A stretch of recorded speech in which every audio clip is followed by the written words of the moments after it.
Avatar the Last Airbender, a great cartoon all about Asian peoples, Asian culture.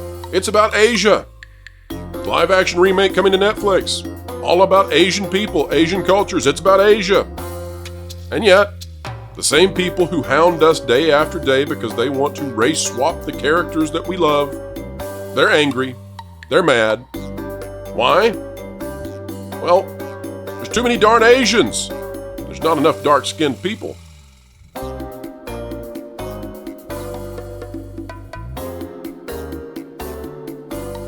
Happy day and happy morning to everybody out there. Welcome to the Pro Channel. Happy to have each and every one of you out there with us as we endeavor to explain entertainment, keep you ahead of the culture curve. And today, that journey begins with Avatar the Last Airbender. No, not the critically acclaimed and beloved cartoon, but rather the live-action remake coming to Netflix. Also joining us today to talk about all of this is Andre of Midnight's Edge. Welcome, sir. Well, thanks for having me. It's a pleasure to be here, and this one's going to be a real doozy, so looking forward to it.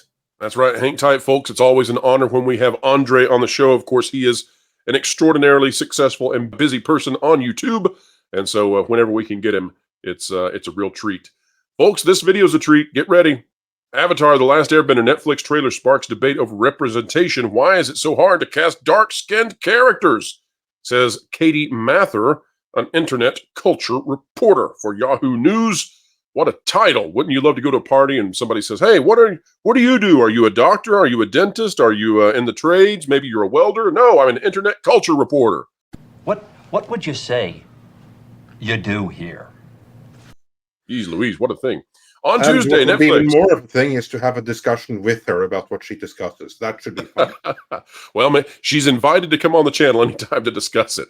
On Tuesday, Netflix dropped the full trailer for Avatar the Last Airbender, the live-action adaptation of Nickelodeon's animated series of the same name, which ran from 2005 to 2008.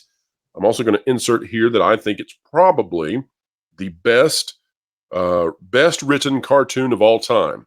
And I would say that the original Ghostbusters, the real Ghostbusters animated cartoon, the first season was really, really good.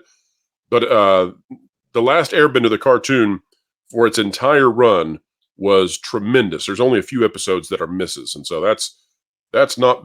It's uncommon because many times these creators for cartoons, they don't put that much effort into it, especially the farther back you go.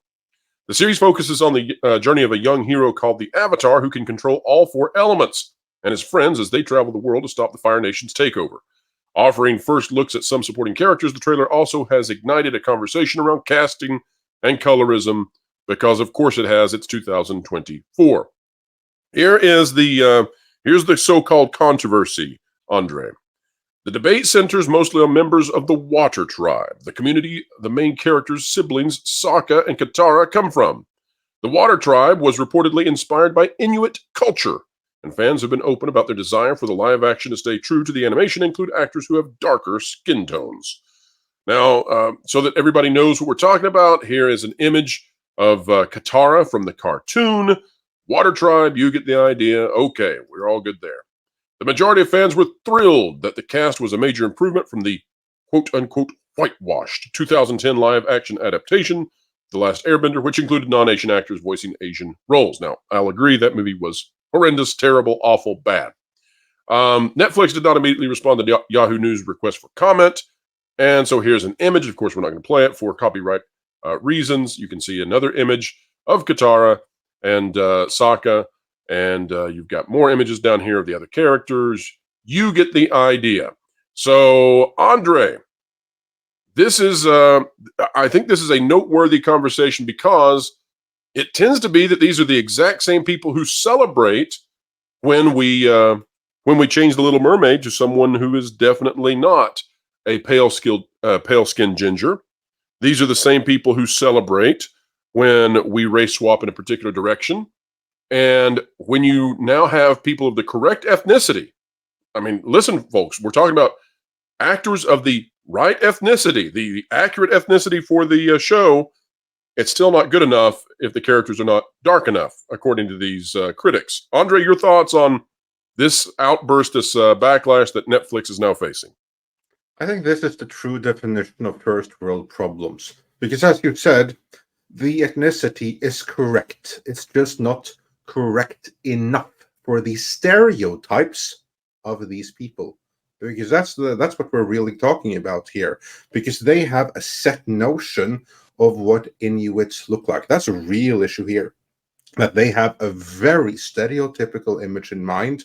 They completely ignore the diversity that you have among the Inuit population, depending on exactly where in the world we are talking about. And they just focus on the images they have seen of the absolute darkest.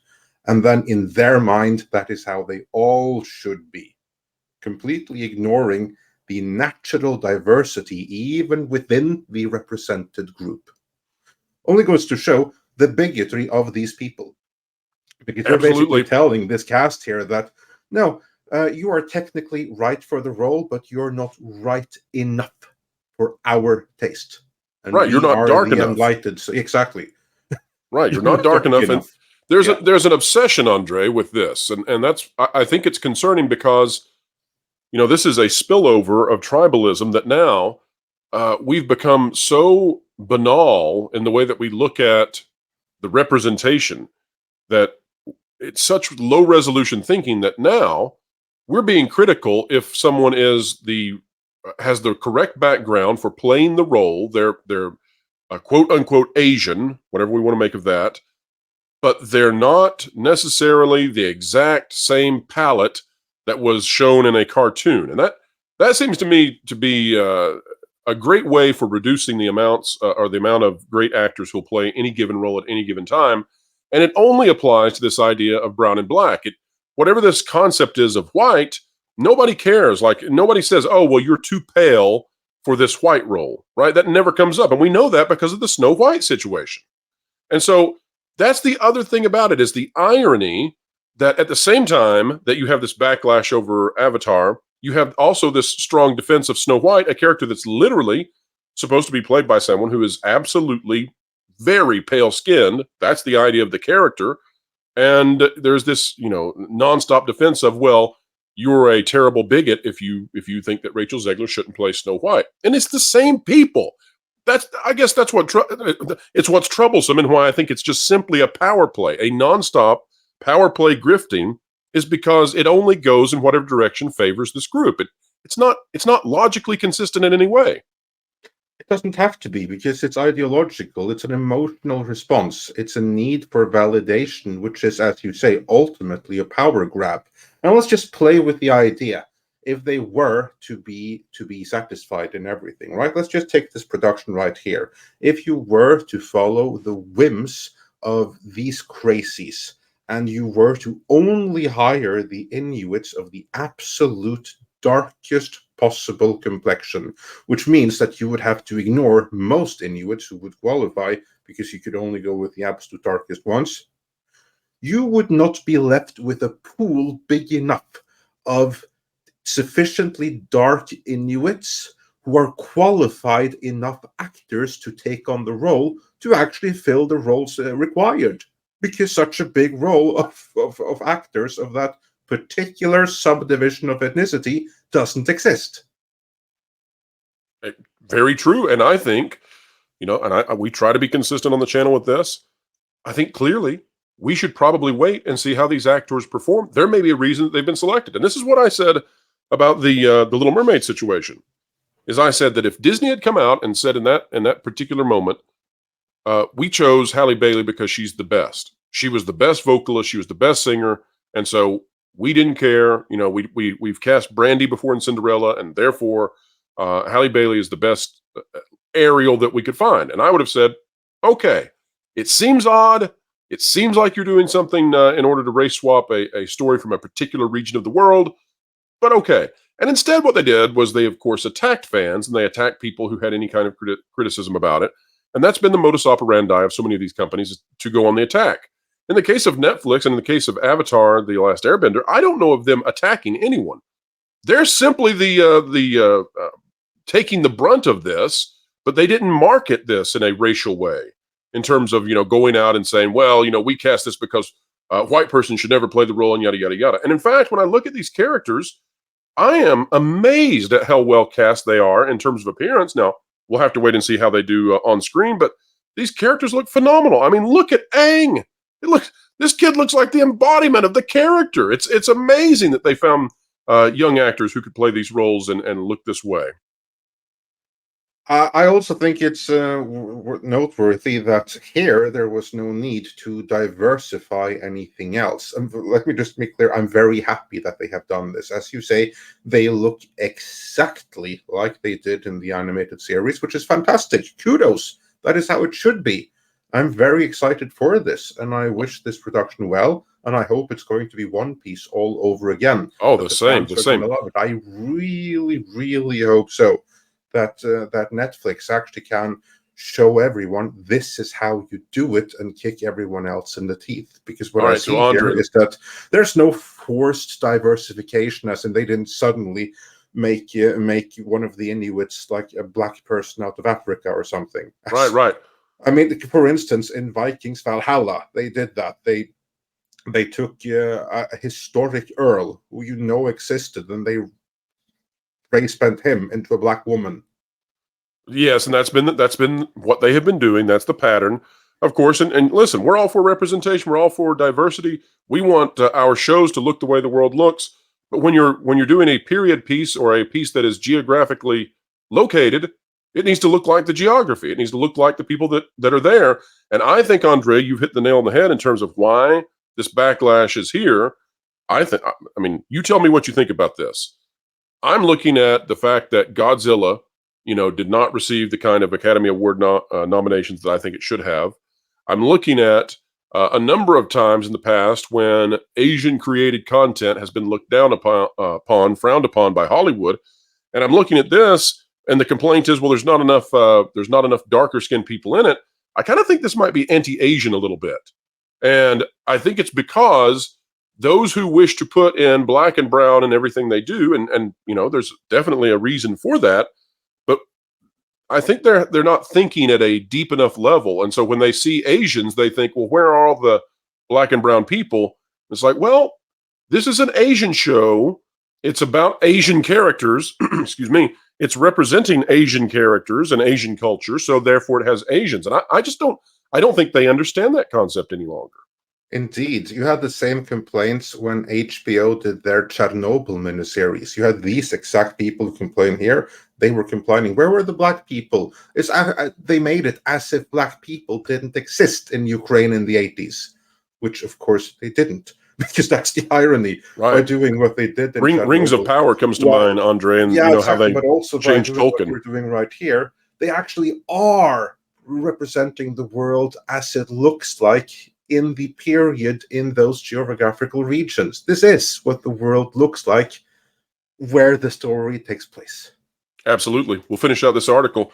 One of the showrunners, Albert Kim, said the show was a chance to showcase Asian and indigenous characters as living, breathing people, not just in a cartoon, but in a world that truly exists, very similar to the one we live in. The original series drew inspiration from several Asian and indigenous cultures. In addition to the Inuit inspiration for the Water Tribe, the animation itself was an homage to Japanese anime, while there were also general influences from Chinese culture and Buddhism. Other concerns from fans stemmed from the original creators of the animated show leaving the Netflix series over creative differences. Michael Dante DiMartino and Brian Konotzko signed onto the project in 2018 and then announced in a blog post 2 years later they would no longer be involved with the live-action show. Now, all of that said, I think we should be rooting for this, because why would you not? It's based on a cartoon that many believe is the best cartoon in terms of writing of all time, and we need good content, and Netflix seems to be winning over and over and over, and in this case they seem to be staying true to the cultural references and to the appearances of these characters. I think this is the opposite of Disney and Disney Plus and what they attempt to do, and so I hope they're well rewarded, if I can say that together. Andre, your final thoughts on I guess just the idea of how inconsistent these complaints tend to be. Well, it goes to show how inconsistent the people making them are. And this is what one always has to keep in mind. The people who make these kinds of complaints, they're not trying to be consistent.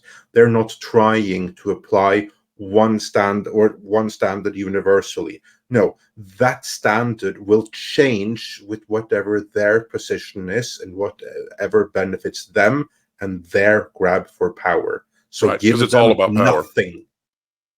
Yep. Totally agree, Andre. And that's why when we listen to people make these complaints, oftentimes, they'll defend these race swaps. We need to understand that oftentimes they're not making that defense out of any kind of logic or principled stand, but rather they're making it based on the idea that they want to gain more power through their grifting and through their strategies in media. And it's all about power, and there are vast and major agencies that are involved in this. I don't want to get conspiratorial, but it's not just folks on the internet doing this. They're being pushed forward and propagated by large interests, political and otherwise. And so we just need to be aware of that when we're talking about these things and when they're in the conversation. So, folks, we hope that we have elucidated some deep thoughts on, I guess, how this game is played. And once you understand how the game is played, then you can play it better yourself. As always, truth and logic win, but you just have to know that sometimes those who are opposing you and, this situation here, well, they're not necessarily concerned with the same things you are when you're saying, but wait a minute, you said. They don't care so much. But we wish well to Avatar the Last Airbender, and we hope it'll be a great show. Hope it's not woke, hope it's just, normal. That would be great.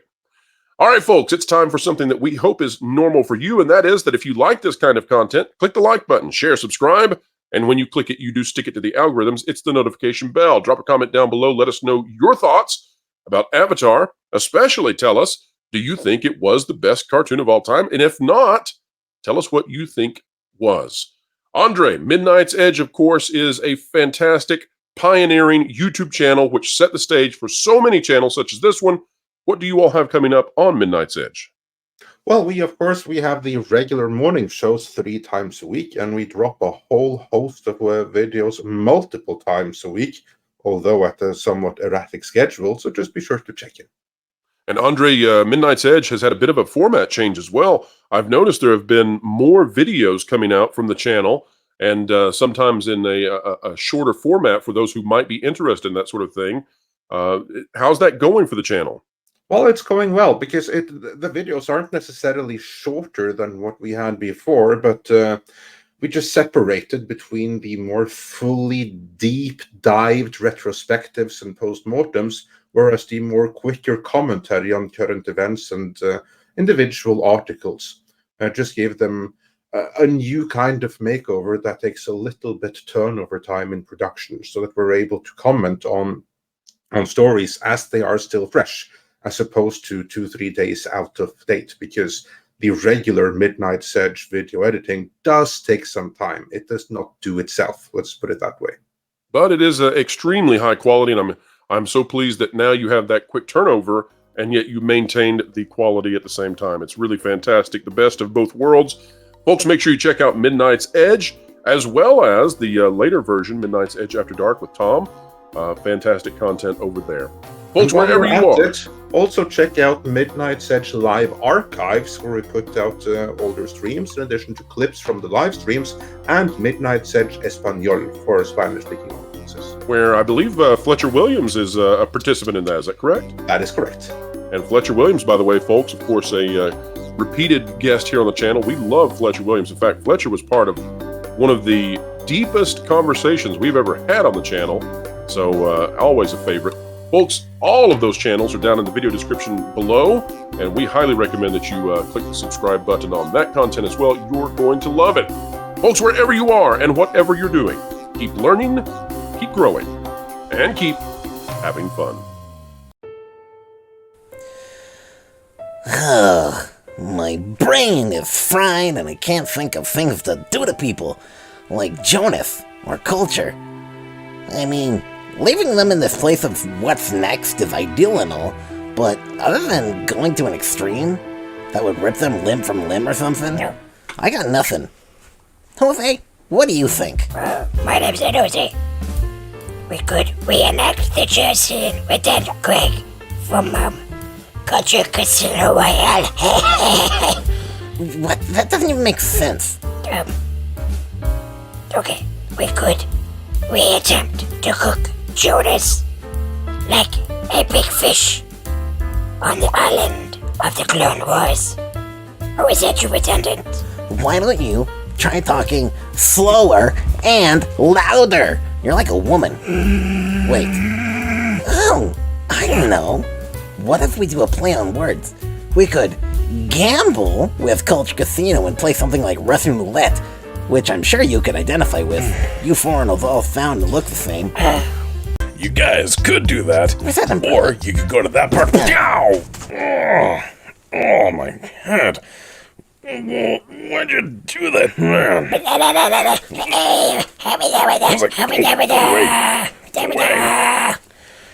You guys are insane. Oh, I'm out of here. Jose, I think deep down, we really understand each other.